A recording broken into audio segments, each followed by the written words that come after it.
ये विद्यार्थियों, जैसा कि आपको विदित है, पूर्व के ई व्याख्यान में भारत दुर्दशा नाटक के चौथे अंक की प्रारंभ के 2 प्रश्नों की व्याख्या की जा चुकी है।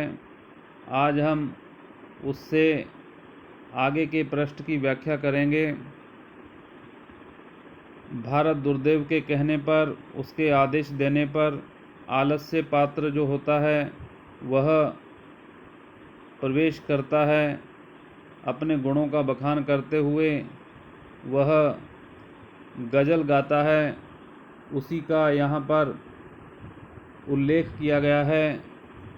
वह कहता है, दुनिया में हाथ पैर हिलाना नहीं अच्छा, मर जाना पे उठ के कहीं जाना नहीं अच्छा,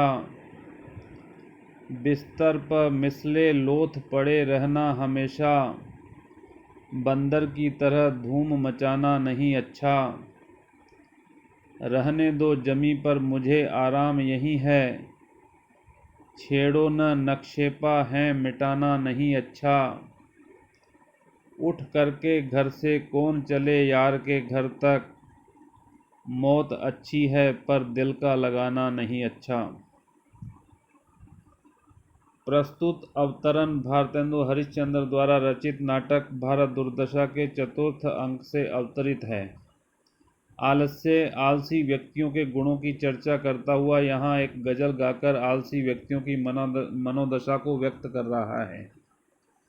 आलस्य कह रहा है कि दुनिया में आराम से बढ़कर कोई चीज़ नहीं है। हाथ पैर हिलाने से अर्थात क्रियाशील होने से कोई लाभ नहीं है। मनुष्य को आराम से जीवन बिताना चाहिए और इस मत को मानना चाहिए कि आराम बड़ी चीज़ है। मुंह ढक के सोइए, किस किस को याद करिए, किस किस को रोइए। वास्तव में आलसी व्यक्ति ऐसे ही होते हैं। निष्क्रिय होकर जीवन बिताना उनकी सबसे बड़ी विशेषता होती है। इसी भाव के आधार पर आलस्य यह कहना चाहता है कि आलसी व्यक्ति के लिए अपने स्थान पर मर जाना ही उसके लिए अच्छा होता है। उसके लिए गतिशील होना व्यर्थ है। अतः आलसी व्यक्ति को अपने बिस्तर पर एक निर्जीव लाश की भांति पड़े रहना चाहिए। प्रत्येक क्षण बंदर की तरह इधर से उधर धूम मचाने का कोई अर्थ नहीं है। आलसी व्यक्ति तो इस बात में विश्वास करते हैं कि हम जमीन पर ही पड़े रहें, वहीं पर हमें सबसे अधिक आराम मिलता है। आलसी व्यक्ति को कोई नहीं छेड़े। पद चिन्हों को मिटाना कोई अर्थ नहीं रखता है। अर्थात जो लोग अपने पैरों के निशान छोड़ते हुए गतिशील बने रहकर आगे बढ़ गए हैं, उठकर उनके पद चिन्हों को मिटाना व्यर्थ है। संकेत यह है कि ऐसा करने में भी परिश्रम करना पड़ेगा और आलसी व्यक्ति परिश्रम से कतराते हैं। वे तो इस बात में विश्वास करते हैं कि अपने घर में ही पड़े रहो और अपने मित्र के घर पर भी जाने की क्या आवश्यकता है।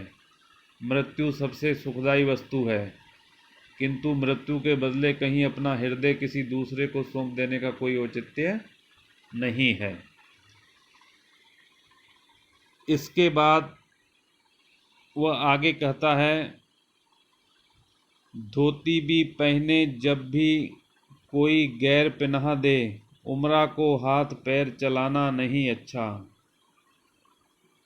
सिर भारी चीज है इसे तकलीफ हो तो हो, पर जीभ बिचारी को सताना नहीं अच्छा, फाकों से मरिए पर न कोई काम कीजिए, दुनिया अच्छी नहीं है जमाना नहीं अच्छा, सिजदे से गर बिहशत मिले दूर कीजिए, दो जख ही सही सिर का झुकाना नहीं अच्छा, मिल जाए हिंद खाक में हम काहिलों को क्या, ए मीरे फर्श रंज उठाना नहीं अच्छा। प्रस्तुत पंक्तियों में आलस्य अपने गुणों का बखान करते हुए कह रहा है कि हमें धोती भी पहने जबकि कोई गैर पहना दे। कोई दूसरा हम कपड़े भी तब पहने जब कोई हमें दूसरा कपड़े पहना दे। उमरा को हाथ पैर चलाना नहीं अच्छा, हमें तो अपना हाथ पैर भी चलाना अच्छा नहीं प्रतीत होता है। सिर भारी चीज है, इसे तकलीफ हो तो हो। मस्तिष्क, उसका बिल्कुल भी हमें उपयोग नहीं करना है। सिर भारी चीज है, इसे तकलीफ हो तो हो, पर जीभ बेचारी को सताना नहीं अच्छा। सिर से तो हम कुछ काम कर सकते हैं, लेकिन जिह्वा बेचारी को सताना नहीं अच्छा। उससे हमें किसी प्रकार का कोई वचन भी नहीं बोलना चाहिए, किसी के प्रति कोई वचन भी नहीं बोलने चाहिए, एकदम चुपचाप रहना चाहिए। फाकों से मरिए पर न कोई काम कीजिए, चाहे हमें फाके से मरना पड़े, अर्थात बिना खाए। फाकों से मरिए पर न कोई काम कीजिए। दुनिया नहीं अच्छी है, जमाना नहीं अच्छा। न तो दुनिया अच्छी है और न ही जमाना अच्छा है। सिजदे से गर बेहशत मिले दूर कीजिए। दो जख ही सही, सिर का झुकाना नहीं अच्छा है। हम इतना आलस्य करें कि हम दूसरे के सामने सिर भी न झुकाएं, उसके लिए भी हमें सिर झुकाने के लिए भी प्रयास करना पड़ता है। हमें बिना प्रयास के ही दूर से ही उनको सिजदा कर देना चाहिए। मिल जाए हिंद खाक में हम काहिलों को क्या। यदि हमारा देश खाक में, मिट्टी में भी मिल जाए, पतन के द्वार पर भी चला जाए, तो हमें उससे कोई फर्क पड़ने वाला नहीं है, क्योंकि हम वह आलसी व्यक्ति हैं। ए मीरे फर्श रंज उठाना नहीं अच्छा। किसी प्रकार का कोई कार्य करने के लिए हम तत्पर हमें नहीं होना चाहिए। उसके बाद वह आगे कहता है, और क्या काजी जी दुबले क्यों, कहें शहर के अंदेशे से। अरे कोऊ नृप होऊ हमें का हानि, चेरी छांडी नहीं होब रानी। आनंद से जन्म बिताना, अजगर करे न चाकरी, पंछी करे न काम। दास मलुका कह गए सबके दाता राम। जो पढ़तव्यम सो मर्तव्यम, जो न पढ़तव्यम सो भी मर्तव्यम। तब फिर दंत कटाकट किम कर्तव्यम। भई जात में ब्राह्मण, धर्म में बैरागी, रोजगार में सूद और दिल्लगी में गप सबसे अच्छी।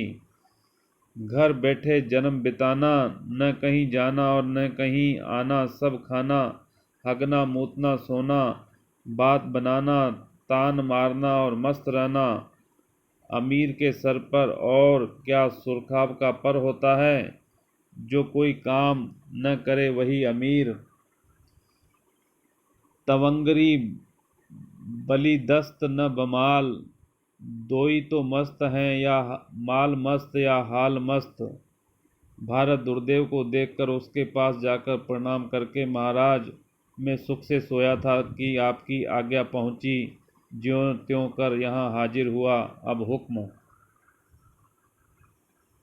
उसके बाद के अवतरण में वह आलस्य कह रहा है कि वह आलस्य अपने विचार व्यक्त करते हुए कहता है कि निष्क्रिय व्यक्तियों को किसी बात की चिंता नहीं करनी चाहिए, उन्हें अपने हाल में ही मस्त रहना चाहिए। उन्हें इस सिद्धांत पर विश्वास कर लेना चाहिए कि राजा कोई भी हो, उससे उन्हें कोई हानि होने वाली नहीं है, क्योंकि वे ही तो जो हैं वे ही रहेंगे। जिस प्रकार दासी तो दासी ही बनी रह सकती है, वह रानी नहीं बन सकती है। अतः मस्ती भरा जीवन ही बिताना सबसे बड़ा धर्म है। फिर मलूकदास ने भी कहा है कि अजगर न तो किसी की नौकरी करता है, पक्षी भी कोई काम नहीं करते हैं, सभी को देने वाला या उसका जीवन चलाने वाला ईश्वर ही है। जो पढ़ता है वह भी मृत्यु को प्राप्त होता है, और जो नहीं पढ़ता वह भी मृत्यु को प्राप्त होता है। ऐसी स्थिति में व्यर्थ विवाद और परिश्रम करने का क्या अर्थ है। आलस्य यह भी कहता है कि जातियों में ब्राह्मण, धर्म में बैरागी, रोजगार में ब्याज और दिल्लगी करने में गप से अच्छा कोई साधन नहीं है। व्यक्ति को घर बैठकर जन्म बिताना चाहिए, कहीं आना जाना नहीं चाहिए। खाना खाना, दैनिक क्रियाएं करना, सोना, बात बनाना, तान मारना, यह सब करते हुए मस्त रहना, यही तो अमीर व्यक्तियों के लक्षण हैं। अमीर लोग विलासितापूर्ण जीवन बिताते हैं और क्रियाशीलता से उन्हें कोई लेना देना नहीं होता है।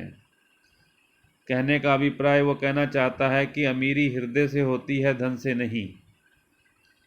वास्तव में अमीरी का संबंध हृदय से होता है, धन दौलत से उसका कोई संबंध नहीं होता है। इसके बाद वह भारत दुर्देव को देखकर उसके पास जाकर प्रणाम करता है उनको और कहता है, महाराज, मैं सुख से सोया था, बड़े आराम के साथ में सोया हुआ था कि आपकी आज्ञा पहुंची। आपके सैनिकों ने मुझे बुलाया, ज्यों त्यों जैसे तैसे अत्यंत परिश्रम करके ज्यों त्यों कर यहाँ हाजिर हुआ। अब क्या हुक्म है, अब क्या आदेश है, वह बताइए। तो विद्यार्थियों, इस प्रकार इसका घटनाक्रम, इसका कथाक्रम आगे चलता है। इसके बाद की व्याख्या हम अगले ई व्याख्यान में करेंगे।